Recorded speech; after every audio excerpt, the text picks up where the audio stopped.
الله أكبر الله أكبر الله أكبر الله أكبر أشهد أن لا إله إلا الله أشهد أن لا إله إلا الله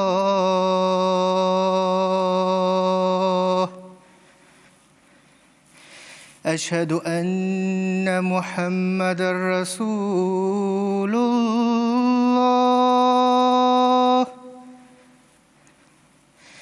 أشهد أن محمدًا رسول الله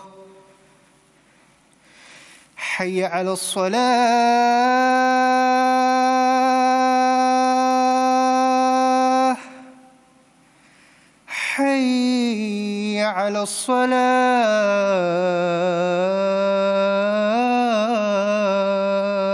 الصلاة حي على الفلاح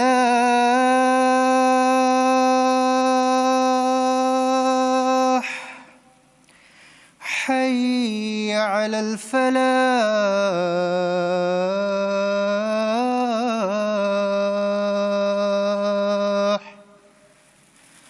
الله أكبر الله أكبر لا إله إلا الله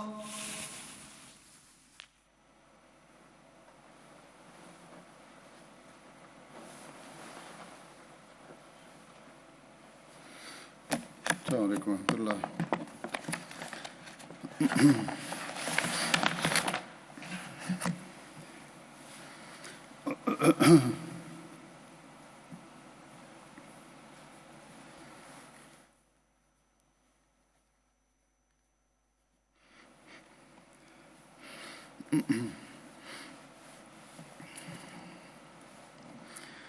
أشهد أن لا إله إلا الله وحده لا شريك له وأشهد أن محمدًا عبده ورسوله أما بعد فأعوذ بالله من الشيطان الرجيم بسم الله الرحمن الرحيم الحمد لله رب العالمين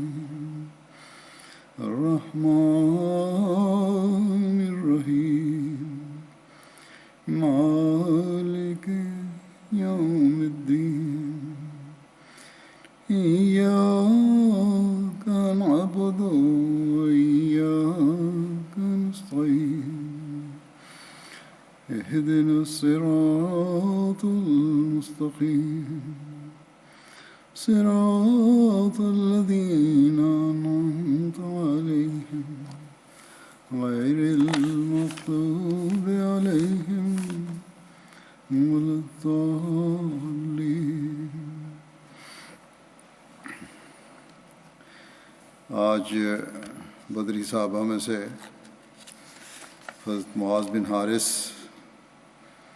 کا میں ذکر کروں گا. حضرت معاذ کا تعلق انصار کے قبیلہ خزرج کی شاخ بنو مالک بن نجار سے تھا. حضرت معاذ کے والد کا نام حارث بن رفاعہ تھا. ان کی والدہ کا نام افرا بنت عبید تھا. حضرت معوذ اور حضرت عوف ان کے بھائی تھے.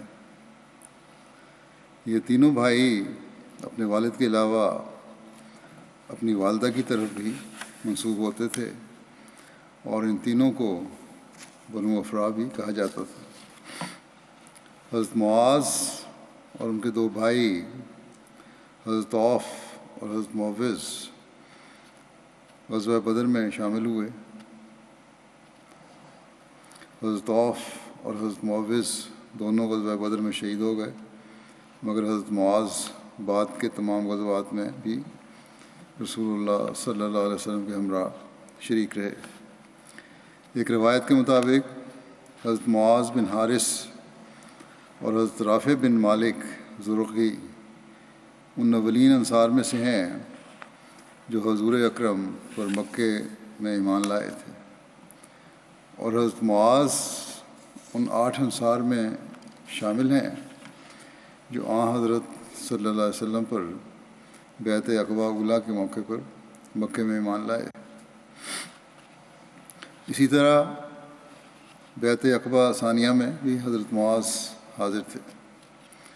حضرت معمر بن حارث جب مکے سے ہجرت کر کے مدینہ پہنچے تو نبی کریم صلی اللہ علیہ وسلم نے ان کے اور حضرت معاذ بن حارث کے درمیان مواخات قائم فرمائی۔ ابو جہل کے قتل کی تفصیل وہ پہلے گزشتہ سال کے خطبے میں بیان ہو چکی ہے کچھ حد تک، لیکن یہاں بھی یہ بیان کرتا ہوں، یہ بھی ضروری ہے کیونکہ ان کا حضرت معاذ سے بھی اس کا تعلق ہے، اور یہ بخاری کی روایات ہیں جو بیان کروں گا، اور خلاصہ تو ان کا بیان نہیں ہو سکتا، بخاری کی پوری روایت ہی پڑھنی ہوگی۔ صالح بن ابراہیم اپنے دادا حضرت عبد الرحمن بن عوف سے روایت کرتے ہیں کہ انہوں نے بتایا کہ میں بدر کی لڑائی میں صف میں کھڑا تھا کہ میں نے اپنے دائیں بائیں نظر ڈالی تو کیا دیکھتا ہوں کہ 2 انصاری لڑکے ہیں، ان کی عمریں چھوٹی ہیں۔ میں نے آرزو کی کہ کاش میں ایسے لوگوں کے درمیان ہوتا جو ان سے زیادہ جوان اور تنومند ہوتے۔ اتنے میں ان میں سے ایک نے مجھے ہاتھ سے دبا کر پوچھا کہ چچا کیا آپ ابو جہل کو پہچانتے ہیں؟ میں نے کہا ہاں بھتیجے، تمہیں اس سے کیا کام ہے؟ اس نے کہا مجھے بتلایا گیا ہے کہ وہ رسول اللہ صلی اللہ علیہ وسلم کو گالیاں دیتا ہے، اور اس ذات کی قسم ہے جس کے ہاتھ میں میری جان ہے، اگر میں اس کو دیکھ پاؤں تو میری آنکھ اس کی آنکھ سے جدا نہ ہوگی جب تک ہم دونوں میں سے وہ نہ مر جائے جس کی مدت پہلے مقدر ہے۔ مجھے اس سے تعجب ہوا، کہتے ہیں مجھے اس سے بڑا تعجب ہوا۔ حضرت عبد الرحمن بن عوف نے کہا مجھے بڑا تعجب ہوا۔ پھر دوسرے نے مجھے ہاتھ سے دبایا، دوسری طرف کھڑا تھا، اور اس نے بھی مجھے اسی طرح پوچھا۔ ابھی تھوڑا عرصہ گزرا ہوگا کہ میں نے ابو جہل کو لوگوں میں چکر لگاتے دیکھا۔ میں نے کہا دیکھو یہ ہے وہ تمہارا ساتھی جس کے متعلق تم نے مجھ سے دریافت کیا تھا۔ یہ سنتے ہی وہ دونوں جلدی سے اپنی تلواریں لیے اس کی طرف لپکے اور اسے اتنا مارا کہ اس کو جان سے مار ڈالا، اور پھر لوٹ کر رسول اللہ صلی اللہ علیہ وسلم کے پاس آئے اور آپ کو خبر دی۔ آپ نے پوچھا تم میں سے کس نے اس کو مارا ہے؟ دونوں نے کہا میں نے اس کو مارا ہے۔ آپ نے پوچھا کیا تم نے اپنی تلواریں پونچھ کر صاف کر لی ہیں؟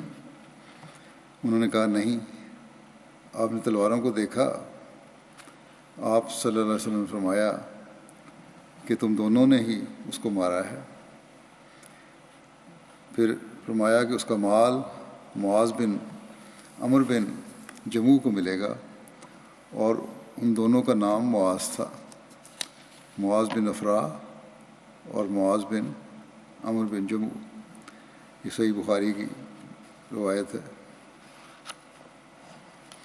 حضرت انس بیان کرتے ہیں کہ نبی کریم صلی اللہ علیہ وسلم نے جنگ بدر کے دن فرمایا کون دیکھے گا کہ ابو جہل کا کیا حال ہوا؟ حضرت ابن مسعود گئے اور جا کر دیکھا کہ اس کو افرا کے دونوں بیٹوں نے حضرت معاذ اور حضرت معوذ نے تلواروں سے اتنا مارا ہے کہ وہ مرنے کے قریب ہو گیا ہے۔ حضرت ابن مسعود نے پوچھا کیا تم ابو جہل ہو؟ بس ابن مسعود کہتے ہیں کہ انہوں نے ابو جہل کی داڑھی پکڑی. ابو جہل کہنے لگا کیا اس سے بڑھ کر بھی کوئی شخص ہے جس کو تم نے مارا ہے؟ یا یہ کہا کہ اس شخص سے بڑھ کر کوئی ہے جس کو اس کی قوم نے مارا ہو؟ احمد بن یونس نے اپنی روایت میں یوں کہا کہ عبداللہ بن مسعود نے یہ الفاظ کہے کہ تم ہی ابو جہل ہو. یہ بھی بخاری کی حدیث ہے.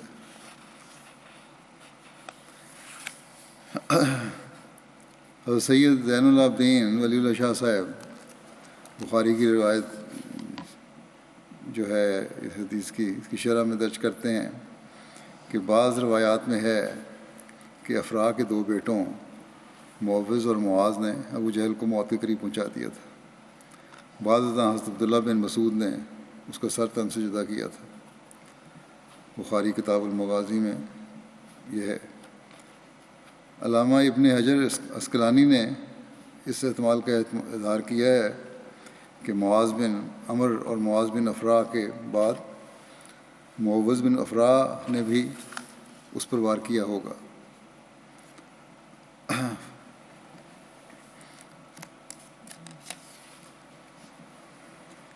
غزوہ بدر کے موقع پر ابو جہل کے قتل میں کون کون شریک تھا، اس کے بارے میں ایک جگہ تفصیل یوں ملتی ہے.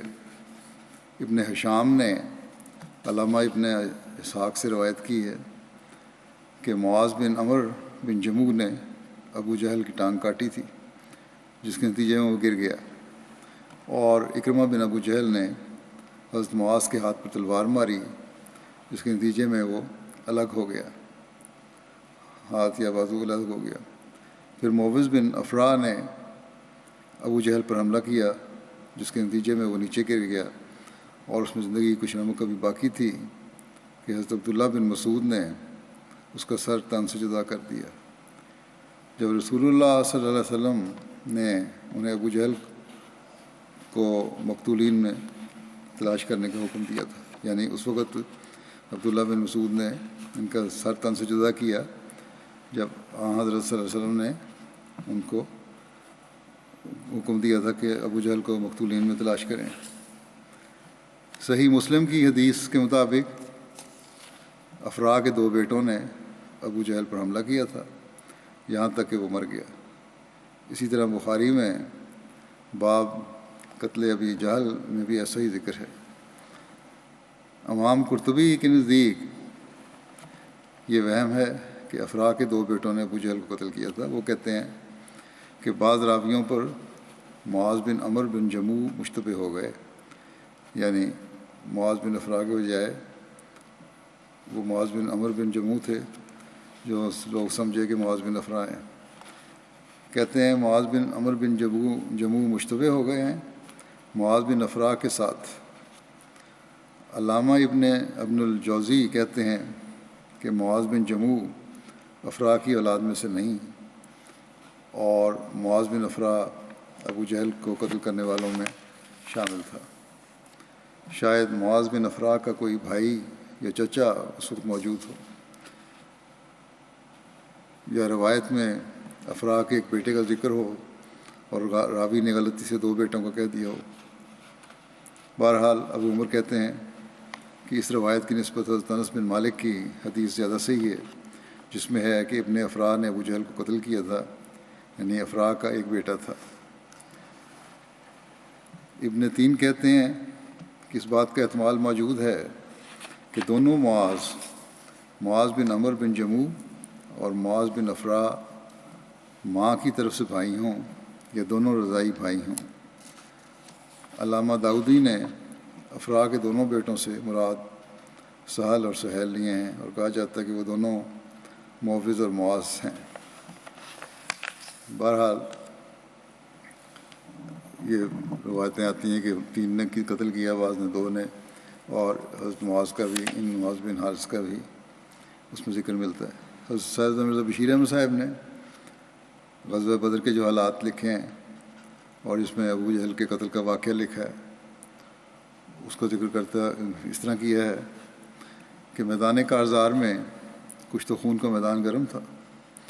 مسلمانوں کے سامنے ان سے سہ چند جماعت تھی، 3 گنا جماعت تھی، جو ہر قسم کے سامان حرب سے آراستہ ہو کر اس عزم کے ساتھ میدان میں نکلی تھی کہ اسلام کا نام اور نام و نشان مٹا دیا جائے،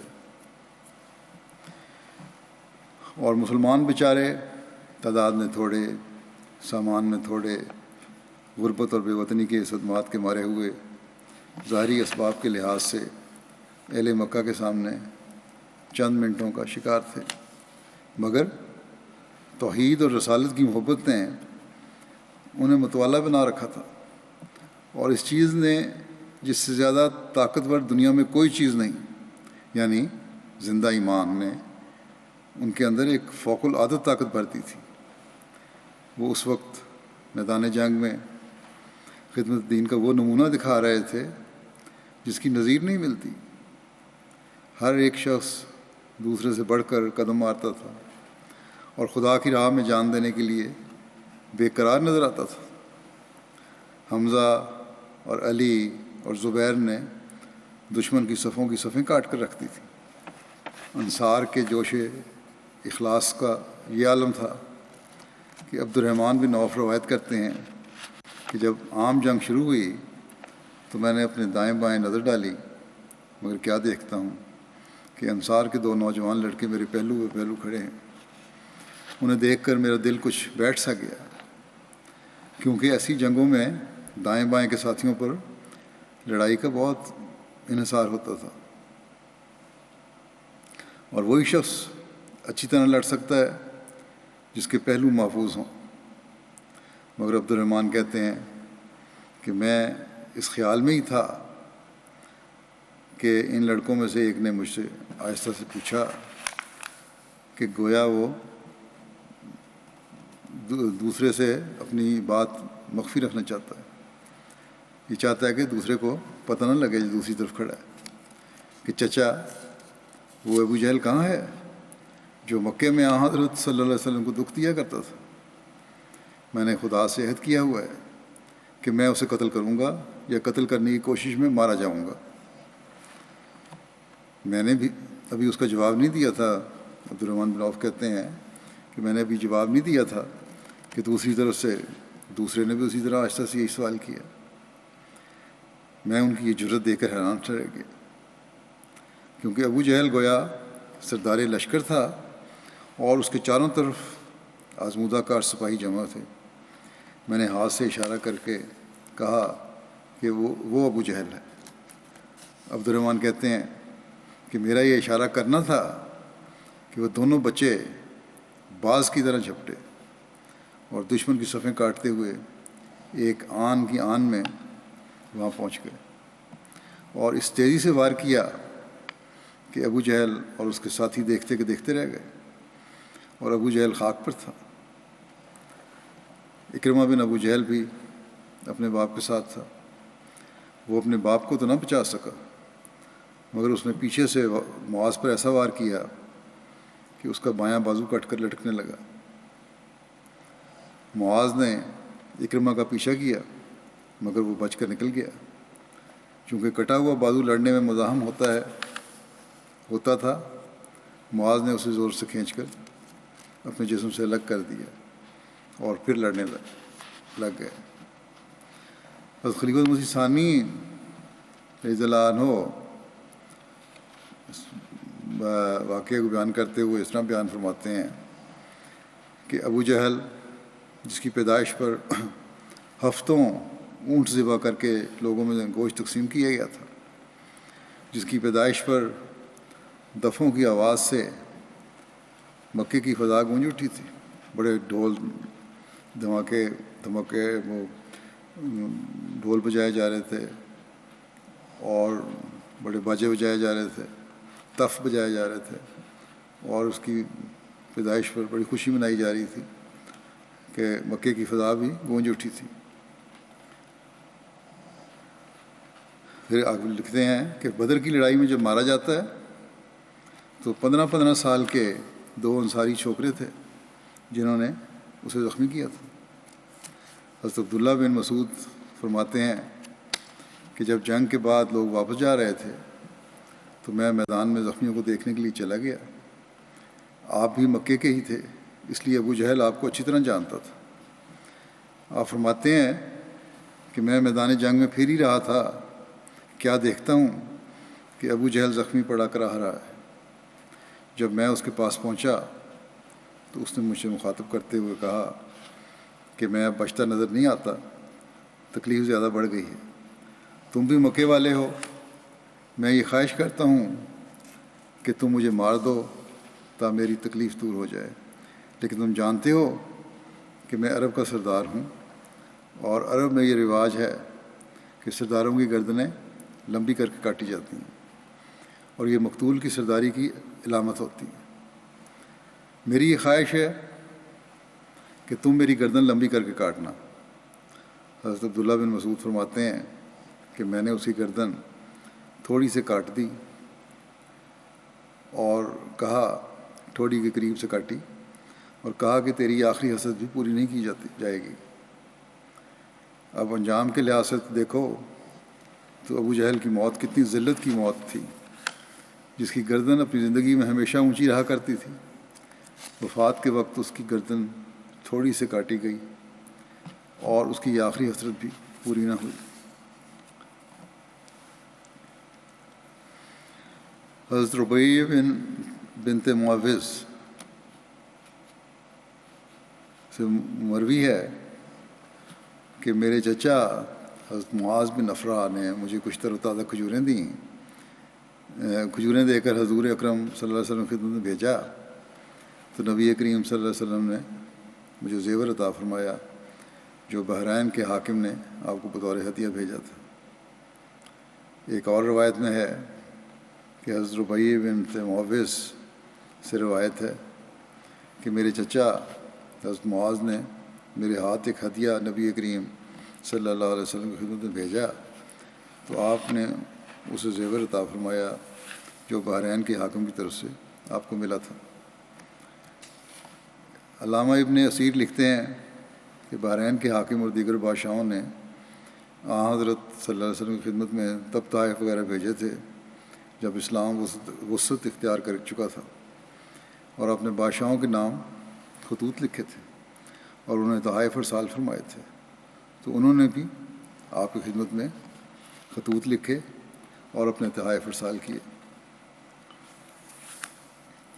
حضرت معاذ بن حارث نے 4 شادیاں کی تھیں، جن کی تفصیل یہ ہے: حبیبہ بنت قیس، ان سے ایک بیٹا عبید اللہ پیدا ہوا.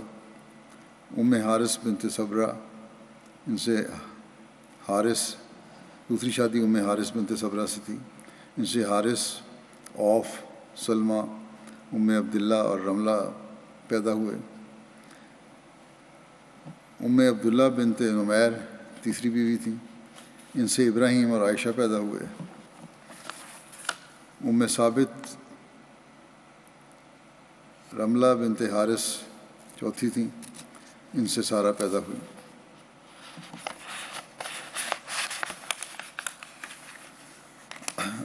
علامہ ابن اسیر نے اپنی تصنیف اسد الغابہ میں حضرت معاذ کی وفات کے متعلق مختلف اقوال درج کیے ہیں.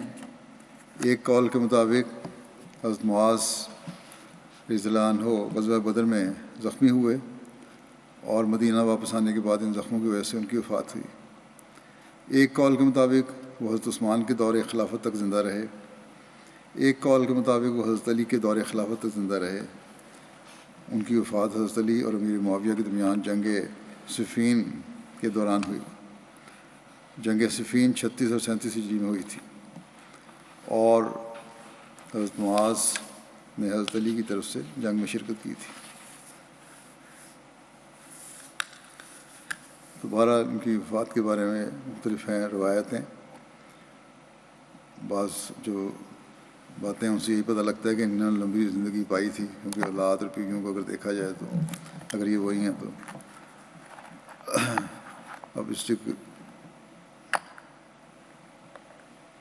یہ صحابی کے ذکر کے بعد میں اب ذکر کروں گا مکرم رانا نعیم الدین صاحب ابن مکرم فیروز الدین منشی صاحب کا، جن کی وفات ہوئی تھی۔ انا للہ و انا الیہ راجعون۔ بڑے عرصے سے بیمار تھے، مختلف عوارض تھے، کئی دفعہ اسپتال جاتے تھے، ڈاکٹر کہتے تھے اب وقت آخری ہے، پھر اللہ تعالیٰ فضل فرما دیتا تھا، ٹھیک ہو کے آ جاتے تھے، اور جب بھی ٹھیک ہوتے تھے، چلنے قابل ہوتے تھے، یہاں بھی آ جایا کرتے تھے مسجد میں۔ تو بہرحال یہ آخری بیماری ان کی جان لیوا ثابت ہوئی اور ان کی وفات ہوئی۔ رانا صاحب کی پیدائش جو کاغذات کے مطابق ہے 1934 کی ہے، اور بعض روایت کے مطابق 1930 یا 32 کی بنتی ہے۔ بہرحال کاغذات کے مطابق 34 کی ہے، اس لحاظ سے 86 سال عمر تھی۔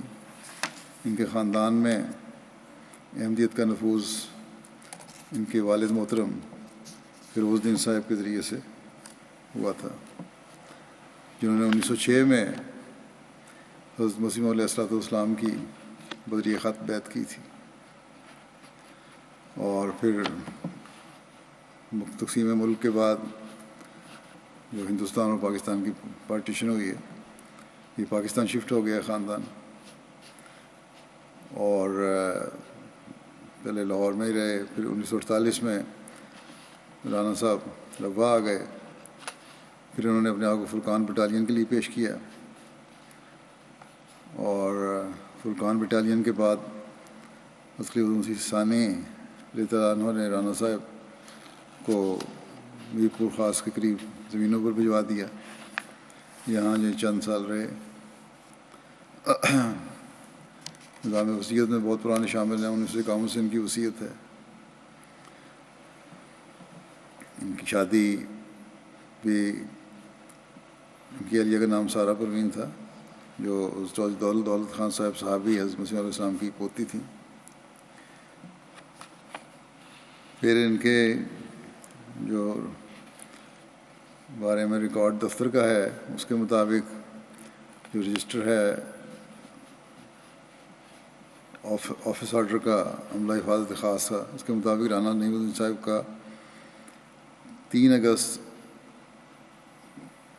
1954 کو ریزرو آن ڈیوٹی کے طور پر تقرر ہوا، اور اس کے بعد پھر نومبر 1955 سے 11 مئی 1959 تک عملہ حفاظت خاص میں بطور گارڈ رہے۔ جب خلیفۃ مسیح ثانی رضی اللہ عنہ تفسیر کے کام کے سلسلے میں نخلا جایا کرتے تھے، کئی مہینے میں قیام فرمایا کرتے تھے، تو مرحوم کو بھی اس وقت وہاں حفاظت اور جنریٹر کی، وہاں بجلی تھی نہیں، جنریٹر چلتا تھا ڈیزل کا، اس کی دیکھ بھال کی ڈیوٹی تھی، اور عمومی طور پر اس چھوٹی سی جگہ آباد کی گئی تھی، اس کی آبادی کی حفاظت کی ذمہ داری بھی تھی۔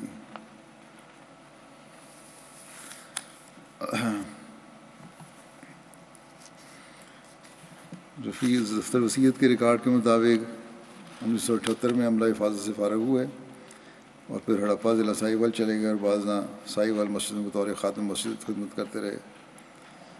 اس دوران اکتوبر 1984 میں احمدیہ بیت الذکر ساہیوال پر مخالفین نے حملہ کیا، جس میں یہ حفاظتی ڈیوٹی پر مامور ہونے کی وجہ سے یہ مامور تھے۔ وہاں جب حملہ کیا اور انہوں نے جواب دیا اس کا، تو رانا نعیم الدین صاحب کے ساتھ کل 11 افراد کے خلاف مقدمہ درج ہوا، اور اس طرح رانا صاحب کو 26 اکتوبر 1984 سے مارچ 1994 تک اسیر راہ مولا رہنے کی سعادت نصیب ہوئی۔ پولیس نے یہ حملہ آوروں کے خلاف کارروائی کرنے کے بجائے ہمارے 11 باب جماعت کے خلاف مقدمہ درج کیا، اور ان کو سزا ہوئی۔ یہ کیس جو تھا وہ ملٹری کورٹ کو ریفر کر دیا گیا،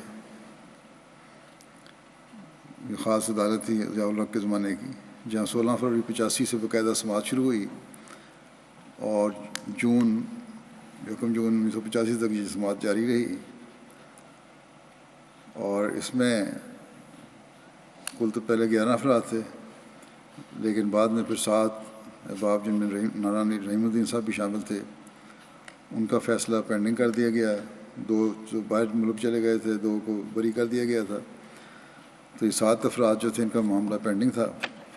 بعد میں اسی کورٹ نے، جو اسپیشل ملٹری کورٹ تھا، اس نے الیاس منیر صاحب، ربیع سلسلہ اور رانا نعیم الدین صاحب کو سزائے موت کی سزا سنا دی، اور باقی جو 5 ملزمان تھے ان کو 25 سال قید کی سزا سنا دی.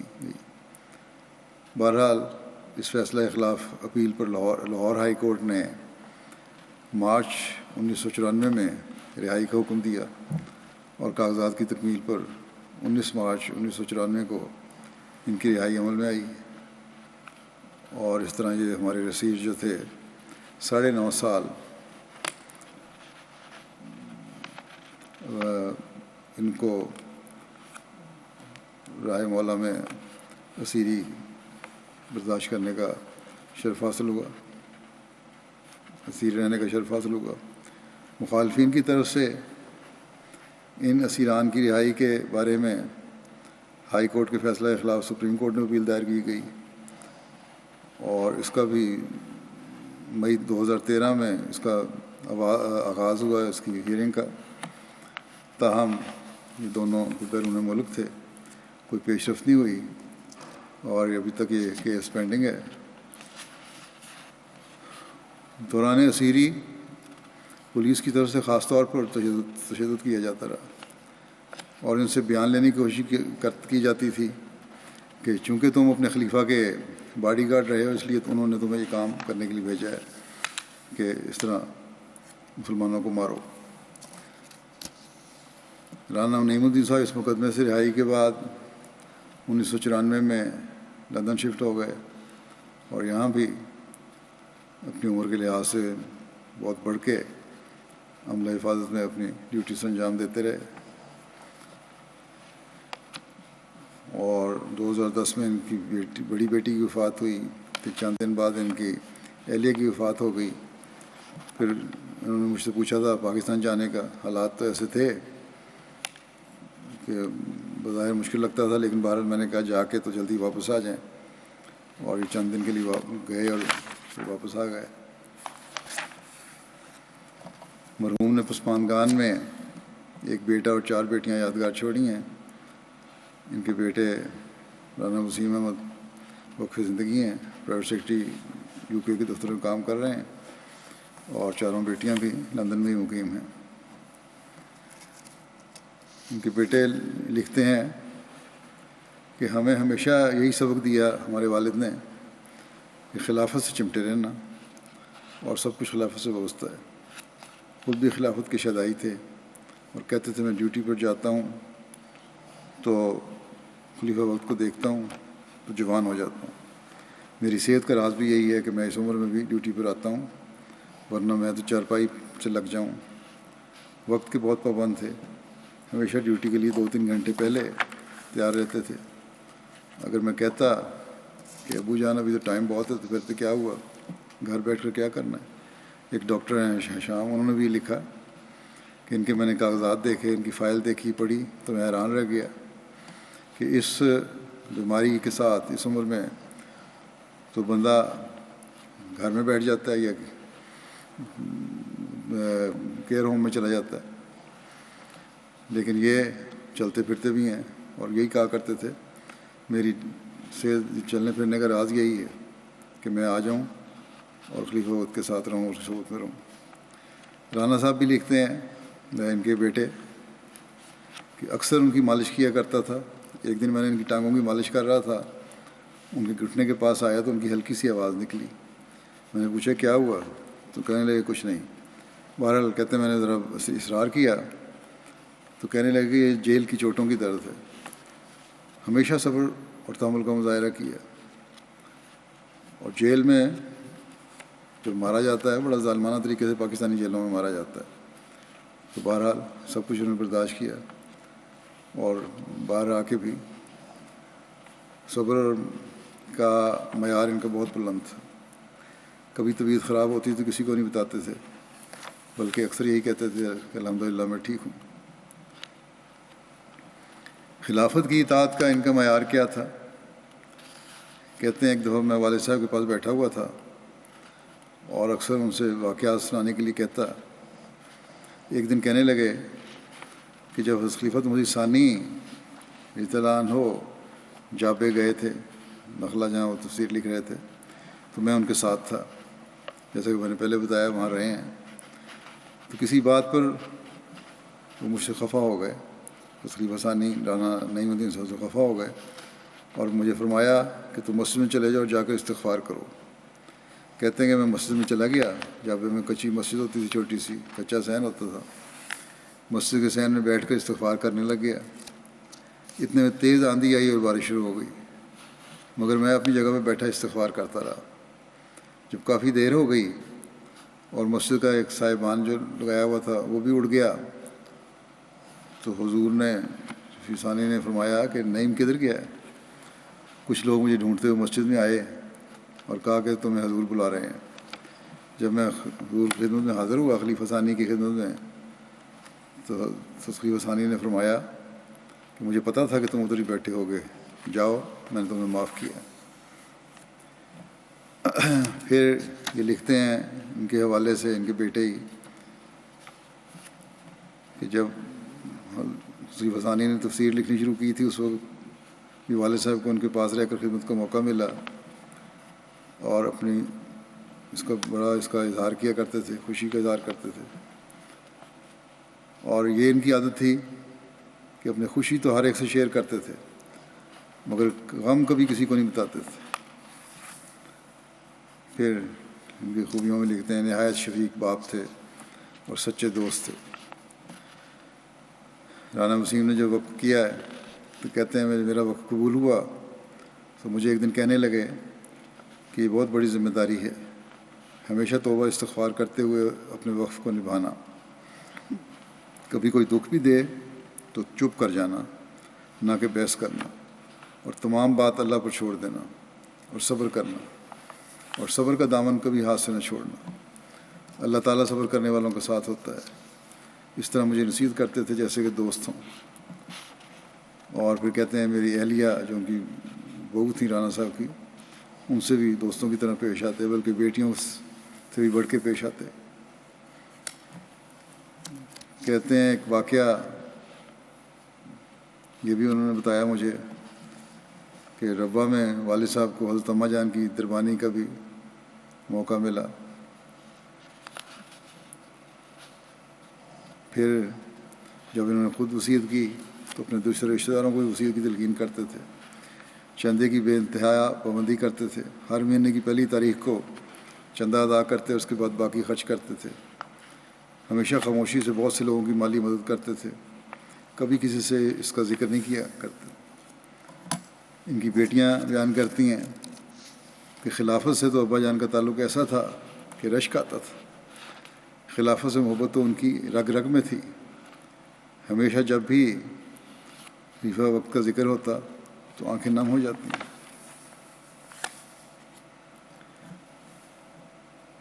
افسر کا احترام، ان کی بیٹی نے ایک واقعہ لکھا ہے کہ ایک دفعہ ہم سب بہنیں ابو جان کے ساتھ ملاقات کے لیے پریڈ سٹی دفتر میں بیٹھی تھیں اور انتظار کر رہی تھیں کہ اندر جائیں ملاقات کے لیے۔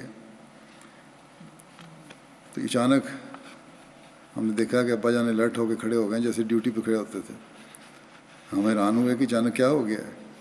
جب ہلکا سار اٹھا کے دیکھا تو دیکھا کہ نائب افسر حفاظت تھے، دفتر میں تھے، کسی کام سے آئے تھے، ڈیوٹی کرنے کے لیے آئے تھے، اور ان کے احترام میں کہتے ہیں میرے والد کھڑے ہو گئے اور جب تک وہ وہاں رہے وہ وہاں کھڑے رہے، اور جب وہ باہر چلے گئے تو ابا جان واپس بیٹھ گئے۔ کہتی ہیں کہ یہ چاند ایک منٹ کی بات تھی لیکن ہمیں بہت کچھ سکھا گئی۔ ہمیں ساری عمر یہی نصیحت کی کہ زندگی میں فائدہ لینا ہے تو خلافت سے ایسے چمٹ جاؤ جیسے لوہا مقناطیس کے ساتھ چمٹتا ہے۔ پھر یہ کہتی ہیں کہ ابا جان نے ہم چاروں بہنوں، بھائی اور بھابھی کو کچھ دن پہلے جب عیدی دی تو ہم نے کہا کہ ابو جان ابھی تو رمضان بھی شروع نہیں ہوا. کہنے لگے کہ وقت کا پتہ نہیں ہوتا, اپنے فرض پورے کرنے میں دیر نہیں کرنی چاہیے. اور اب وفات سے چند دن پہلے ہی اپنے بچوں کو عیدی بھی دے کے گئے. ان کی بہو بیان کرتی ہیں کہ میرا بہت خیال کرتے تھے, ہمیشہ باپ بن کے مجھے نصیحت کرتے تھے. جب والد کی وفات ہو گئی ان کی بہو کی, تو میں فوراً اپنے بیٹے کو کہا کہ تم دونوں میاں بیوی جاؤ پاکستان اور وہاں شامل ہو ان کی جنازے میں. پھر یہ بہو لکھتی ہیں, جب بھی رات کے کسی پہر میری آنکھ کھلتی تو میں نے ہمیشہ ان کو نماز پڑھتے دیکھا. خلافت سے بے انتہا عشق تھا. ہر ایک لکھنے والے نے تقریباً یہی لکھا, خلافت سے وفا کا تعلق بہت تھا. اور کہا کرتے تھے کہ خلافت کی دعاؤں کی بدولت ہی جیل میں رہا ہوں اور خلافت کی دعاؤں سے یہاں ہوں. اور کہتے تھے کہ جس ملک کے صدر نے موت کے کاغذ پہ دستخط کیے تھے, خلافت کی دعاؤں کی وجہ سے اس کا تو پتہ نہیں لگا کہ کہاں گیا. اور رانا صاحب زندہ نشان بن کر دنیا کے سامنے آ گئے. ان کی ایک بیٹی ہیں آبدہ, وہ کہتی ہیں کہ ہمارے بچوں کو ایک نصیحت ہمیشہ کرتے تھے کہ خدا سے اور خلافت سے ہمیشہ پختہ تعلق رکھو, اور کہتے تھے اسی میں تمہاری بقا ہے. ہمیشہ قرآن مجید پڑھنے کی تلقین کرتے رہتے, نماز اور تہجد کے پابند تھے. کہتے ہیں میں نے کبھی اپنی زندگی میں نہیں دیکھا کہ انہوں نے کبھی تہجد چھوڑی ہو. ہمارے لیے دعاؤں کا خزانہ تھے, بہت زیادہ مہمان نواز تھے, غریب رشتہ داروں کا خیال رکھتے تھے. اپنے والد اور رانا صاحب اپنی والد اور والدہ کا اور پھر اپنی اہلیہ کا بھی مرحومہ کا وفات کے بعد چندہ باقاعدگی سے ادا کیا کرتے تھے. کہتی ہیں ایک شعر میں نے ان کو ہمیشہ اونچی آواز میں پڑھتے دیکھا ہے, سنا ہے کہ ہو فضل تیرا یارب یا کوئی ابتلا ہو, راضی ہیں ہم اسی میں جس میں تیری رضا ہو.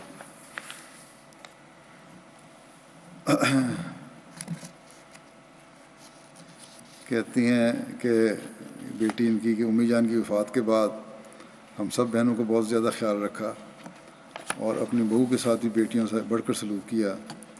جو بھی چیز لاتے یا جب عیدی وغیرہ دینی ہوتی تو پہلے بہو کو دیتے اور پھر ہم سب کو دیتے.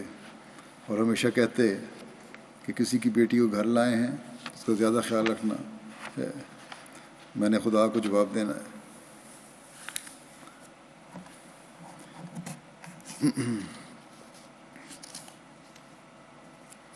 ایک بیٹی لکھتی ہیں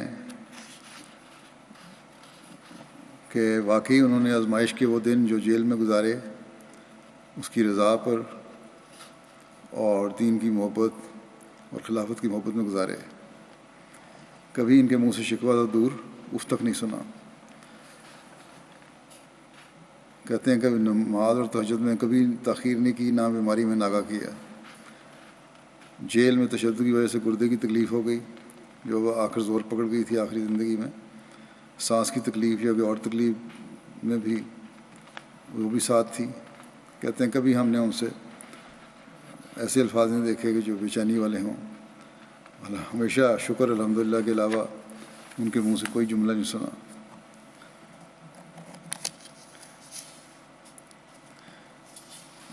پھر ایک کہتی ہیں کہ ہمارے لیے یہاں تک سوچا تھا کہ کہتے تھے پتہ نہیں بڑی عمر ہو گئی ہے میری, 87-88 سال عمر ہو گئی, وقت کا پتہ نہیں ہے کہ جب میں نہ رہوں یا فوت ہو جاؤں تو مجھے پاکستان لے کے جانا.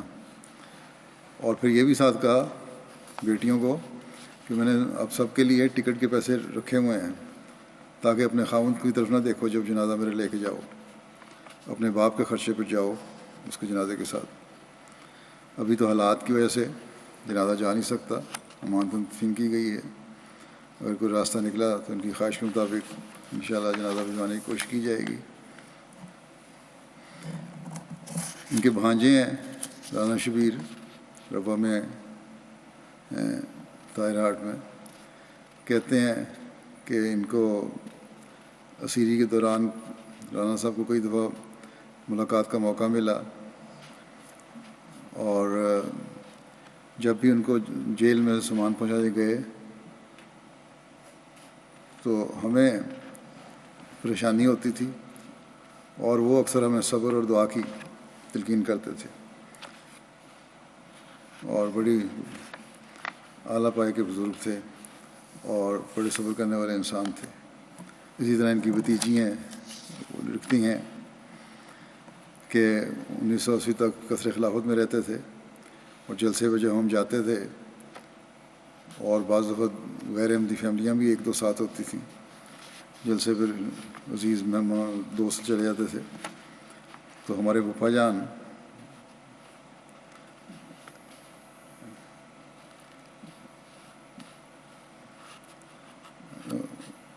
ہمیشہ ان کی بیوی کی بھتیجی تھی یہ ہیں روبینہ صاحبہ، کہ اپنے اہلیہ کو کہا کرتے تھے کہ مہمانوں کا ہمیشہ خیال رکھنا ہے، اور کھانے میں اور سونے میں کوئی تکلیف نہ ہو۔ اگر جگہ کم ہوتی تو خود بچوں کو لے کر اسٹور یا کچن میں سو جاتے، اور مہمانوں کو کمرہ یا برآمدہ میں اچھی جگہ پر سلاتے۔ وہ کہتے ہیں یہ مسیح موعود کے مہمان ہیں، ان کو تکلیف نہیں ہونی چاہیے۔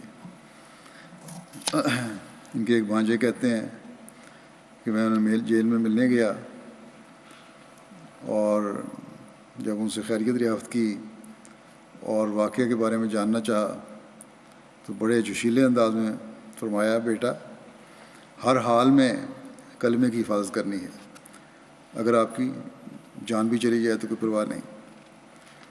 کہتے ہیں یہ بھانجے کہ مجھے یوں محسوس ہوا کہ یہ الفاظ کسی انسان کے نہیں بلکہ کسی فرشتے کی آواز ہے۔ بڑے دلیر، بہادر اور کلمے کی حفاظت کرنے والے، خلافت سے عشق کرنے والے نڈر احمدی مسلمان تھے۔ پھر یہ کہتے ہیں میں بیلجیم سے جب لندن شفٹ ہوا تو کہتے ہیں جب یہاں آئے ہو تو خلافت کے ساتھ پھر چمٹ جانا، یہاں اگر آئے ہو خلافت کی وجہ سے، اور خلیفہ وقت کی ہر بات میں لبیک کہنا، نہیں تو کوئی فائدہ نہیں۔ اور پھر یہ بھی کہا کہ باقاعدگی سے نمازیں ادا کرو، اور ہمیشہ اللہ تعالیٰ کی توجہ کو کسی بھی مسئلے پہ گھبرانے کے بجائے۔ جھوٹے اور منافق سے سخت بیزار تھے، اپنی ڈیوٹی کے بارے میں بہت فکر میں رہتے۔ کبھی طبیعت زیادہ خراب ہوتی اور گھر والے کہتے کہ آج آرام کر لیں، تو کہتے نہیں میں ٹھیک ہوں، یہ تو میرے بونس کے دن ہے، بڑھاپے میں مجھے مل رہا ہے، خدمت کا موقع مجھے ملنے دو۔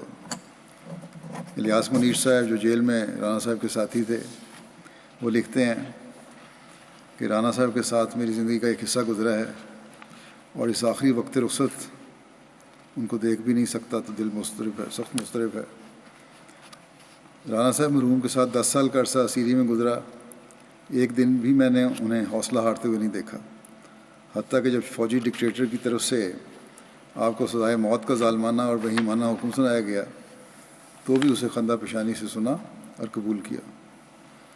کثیر العیال تھے اور سبھی بچے چھوٹی عمروں کے تھے، ذریعہ معاش بھی کوئی خاص نہ تھا، مگر توکل تھا، خدمت دین کا جذبہ تھا، اور جماعت کی عزت کا فکر تھا، اور بس جب کبھی پریشان ہوتے تو یہی کہتے کہ ان کے ارادے بہت خطرناک ہیں، اللہ تعالیٰ ہی ہے جو ان سے محفوظ رکھے گا۔ پھر اللہ تعالیٰ نے بھی آپ کے کام سنوارے، بچوں کی شادیاں بھی دور اسیری میں ہی ہو گئیں۔ الیاس منیر صاحب لکھتے ہیں واقعہ کا ذکر کرتے ہوئے کچھ مختصر سا، کہ جب بلوائیوں نے مسجد پر حملہ کر دیا اور کلمہ طیبہ اور آیات و احادیث کی بے حرمتی شروع کر دی، اس موقع کا وہ منظر کہتے ہیں مجھے نہیں بھولتا، جب آپ کو پہلی مرتبہ نہایت کڑکدار آواز میں للکارتے ہوئے سنا تھا کہ رانا صاحب نے کہا کہ تم کلمہ مٹانے والے کون ہوتے ہو، کون ہو تم کلمہ مٹانے والے؟ اور کہتے ہیں کہ اس سے پہلے میں نے کبھی ان کو اردو بولتے نہیں سنا تھا، لیکن اس وقت اردو میں بولے اور بڑی کڑکدار آواز میں بولے، اور اکیلے ہی 30-40 آدمیوں کو، حملہ آوروں کو پہلے مسجد کے کونوں میں چھپنے اور پھر دوڑنے پر مجبور کر دیا۔ پھر لکھتے ہیں کہ آپ نے نہ صرف یہ کارروائی نہایت شجاعت سے کی، بلکہ جب پولیس افسر نے پوچھا کہ یہ فائرنگ کس نے کی تھی تو ایک لمحہ بھی توقف نہ کیا اور فوراً آگے بڑھ کر کہا کہ میں نے کی ہے۔ اس کے بعد آپ پر مختلف انداز سے تشدد کیا گیا اور مجبور کرنے کی کوشش کی گئی کہ جماعتی عہدیداران کا نام لیں کہ ان کے کہنے پر انہوں نے یہ کارروائی کی ہے، مگر آفرین ہے اس شیر دل پر جس نے نظام جماعت پر ذرا برابر بھی آنچ نہیں آنے دی۔ اور حقیقت بھی یہی تھی، عہدیداران کو یہ علم تک نہ تھا کہ ان کے پاس اپنی ذاتی بندوق بھی ہے۔ پھر عدالت، اور وہ بھی فوجی خصوصی عدالت کے سامنے بھی کسی قسم کے دباؤ میں نہیں آئے، زبانی اور تحریری طور پر صاف ضمیر کے ساتھ، جرأت اور بہادری کے ساتھ یہ اعتراف کیا کہ فائرنگ انہوں نے ہی کی تھی، اور آپ کی یہی بہادری اور شجاعت اور صاف گوئی اور سلسلے کے وقار و عزت کا جذبہ تھا کہ اللہ تعالیٰ نے بالآخر آپ کو سرخرو کیا اور آخر دم تک ان کو پھر خدمت کی توفیق بھی ملی خلافت کے ساتھ۔ پھر نیاز منیر صاحب لکھتے ہیں دوران اسیری جب ان کے والد صاحب کو خلیفہ الرابع کے خط آتے، نہ خطبات دوران اسیری ان کے والد خلیفہ مسیح رابع کے خطبات اس وقت MTA کا رواج تو شروع نہیں ہوا تھا، باقاعدہ نظام خطبات تحریری آتے تھے، ان کا متن ہمارے لیے لاتے، تو کہتے ہیں رانا صاحب مجھے اپنے ساتھ بٹھا لیتے تھے کہ خطبہ سناؤ، اور جتنا عرصہ ہم سزائے موت کی کوٹریوں میں رہے، اس دوران جب کچھ دیر کے لیے کھولا جاتا تو وہ وقفہ جو تھا، جو ہمیں باہر نکالا جاتا تھا، علیحدہ ہوتے تھے نا، جب دونوں کو کھولا جاتا ہے اکٹھے کرنے کے لیے، تو وہ اکٹھے ہونے کا جو وقت تھا وہ صرف خطبہ سننے کے لیے وقف کر دیتے اور بڑے اہتمام سے خطبہ سنتے۔ پھر کہتے ہیں کہ جو نماز باجماعت ہو سکتی تھی اس کے لیے باقاعدہ اہتمام کرتے، بلکہ بعض اوقات جیل میں موجود بعض دیگر احمدیوں کو بھی بلا لیتے۔ رمضان کا جہاں تک تعلق ہے تو کہتے ہیں کہ ہمیں مئی، جون اور جولائی کے سخت روزے جیل میں آئے، اور محترم رانا صاحب اپنی بڑی عمر اور جیل کی سہولتوں کے باوجود تمام روزے رکھتے رہے۔ کہتے ہیں کہ بڑا غیر معمولی ہمت اور حوصلہ انہوں نے دکھایا اور پوری بشاشت کے ساتھ ہر صورتحال کا مقابلہ کیا، اور جب ان کو سزائے موت کا حکم بھی سنایا گیا تو بڑی ہمت سے انہوں نے اس وقت بھی وقت گزارا، اور یہ کیفیت تھی ان کی جرأت کی، غیروں نے بھی محسوس کی۔ کہتے ہیں حکم ملنے کے، سزائے موت کا حکم ملنے کے، جس پہ صدر نے بھی دستخط کر دیے تھے، رانا نعیم الدین صاحب کے پاس ایک وارڈر آیا جیل کا اور کہنے لگا کہ بزرگوں دیکھو یہ مرزائی عجیب ہیں، ان کو سزائے موت کی تاریخ مل گئی ہے اور اپنے انجام کی آخری منزل پر پہنچ گئے ہیں، مگر ان کے چہروں پر کوئی اثر نہیں ہوا اور کوئی فرق نہیں آیا، ذرا بھی کملائے نہیں۔ اور بہرحال باتیں لمبی کرتا رہا۔ رانا صاحب کہتے ہیں کہ میں نے سمجھ گیا کہ اسے میرا پتہ نہیں کہ میں کون ہوں۔ جب اس نے اپنی بات مکمل کر لی تو اس نے اس سے پوچھا، رانا صاحب نے میرے چہرے پر کوئی تم نے اثر دیکھا ہے؟ اس نے جواب دیا کہ نہیں۔ اس پر رانا صاحب کے اس انکشاف نے اسے ہلا کر رکھ دیا کہ میں بھی احمدی ہوں اور انہی میں سے ہوں۔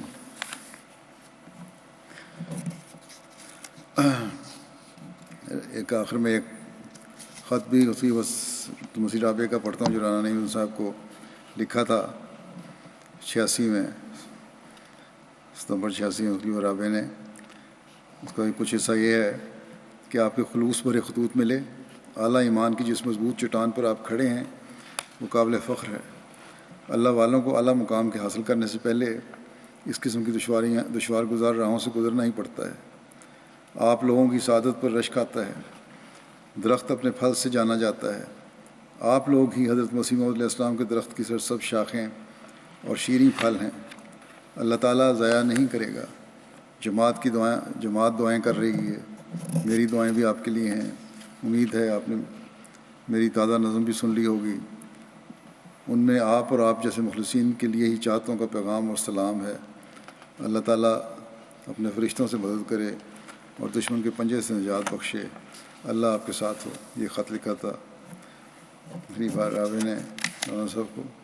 مبارک صدیقی صاحب بیان کرتے ہیں کہ ایک مرتبہ میں نے ان سے ان کے اسیری کے دنوں کی بات کی اور جیل میں مشکلات کا ذکر کیا تو مسکرا کر کہنے لگے کہ ہم احمدیوں کی زندگی اللہ تعالیٰ کے لیے، رسول کے لیے اور خلیفہ وقت کی اطاعت کے لیے وقف ہے، اس لیے مجھے کبھی کوئی مشکل نہیں لگتی. میں ہر حال میں اللہ کی رضا پر راضی رہنے والا ہوں. یقیناً وہ ہر حال میں آخر دم تک اللہ تعالیٰ کی رضا پر راضی رہے. جب بھی حال پوچھا میں نے بھی ان کو پوچھا، الحمدللہ یہ کہتے رہے. ہسپتال سے آتے تھے، اگلے دن پہنچ جاتے تھے، کہتے تھے بالکل ٹھیک ہوں، اور بلکہ ساتھ ہی مجھے بھی دعائیں دیا کرتے تھے.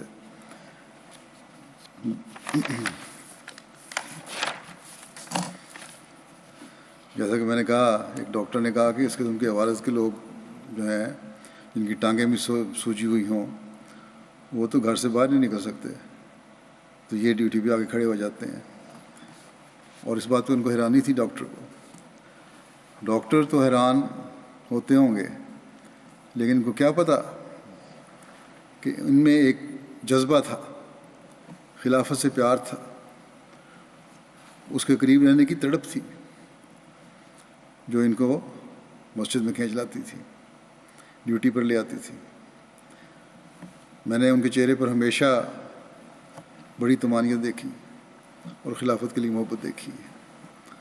اللہ تعالیٰ ان سے اگلے جہان میں بھی پیار اور محبت کا سلوک فرمائے اور اپنے پیاروں کے قدموں میں جگہ دے. میں انہیں بچپن سے جانتا ہوں، جیسا کہ ذکر ہوا جب وہ جابہ نخلا میں حضرت خلیفۃ المسیح ثانی کے ساتھ ہوتے تھے، اس وقت جایا کرتے تھے. ہم بھی کچھ دنوں کے لیے وہاں جایا کرتے تھے گرمیوں میں. ہم سے اس وقت بھی ان کا بڑی شفقت کا سلوک ہوتا تھا، اور خلافت کے بعد تو اس کا رنگ ہی اور تھا میرے ساتھ. جیسا کہ خلافت سے وفا کے واقعات اور احساسات، جذبات ہم نے سن لیے ہیں، وہ ہر وقت نظر آتے تھے. اللہ تعالیٰ ان کے بچوں کو بھی ہمیشہ وفا کے ساتھ اپنے باپ کے نقش قدم پہ چلنے کی توفیق عطا فرمائے. حالات کی وجہ سے ان کا جنازہ تو نہیں پڑھا جا سکا، میں نہیں پڑھ سکا، حکومتی پابندیاں بھی تھیں، شور ریسٹرکشنز تھیں. اس کا افسوس بھی ہے. ان شاء اللہ تعالیٰ کسی وقت ان کا جنازہ غائب بھی پڑھا دوں گا. آخر پر میں دوبارہ آج کل کی مرض کے حوالے سے یہ بھی کہنا چاہتا ہوں کہ اپنے احمدی مریض ہیں بعض، ان کے لیے بھی دعا کریں. اللہ تعالیٰ سب کو شفائے کاملہ عطا فرمائے اور ہمیں بھی اپنی رضا کی راہوں پر چلنے کی توفیق عطا فرمائے.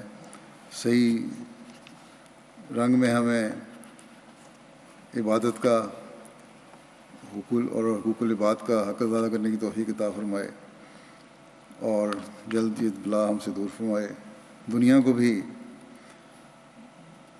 سمجھ اور عقل دے، وہ بھی ایک خدا کو پہچاننے والے بنے، خدا تعالیٰ کی عبادت کرنے والے بنے، توحید کو جاننے والے بنے. اللہ تعالیٰ سب پر رحم فرمائے.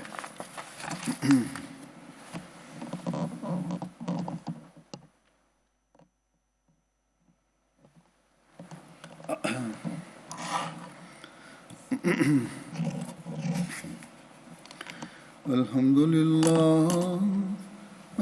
لله نحمده ونستعينه الحمد لله نحمده ونستعينه ونستغفره ونؤمن به ونتوكل عليه ونعوذ بالله من شرور أنفسنا ومن سيئات أعمالنا. من يهده الله فلا مضل له ومن يضلله فلا هادي له. ونشهد أن لا إله إلا الله ونشهد أن محمدا عبده ورسوله. عباد عباد الله رحمكم الله إن الله يأمر بالعدل والإحسان وإيتاء ذي القربى وينهى عن الفحشاء والمنكر والبغي يعظكم لعلكم تذكرون اذكروا الله يذكركم وادعوه يستجب لكم ولذكر الله أكبر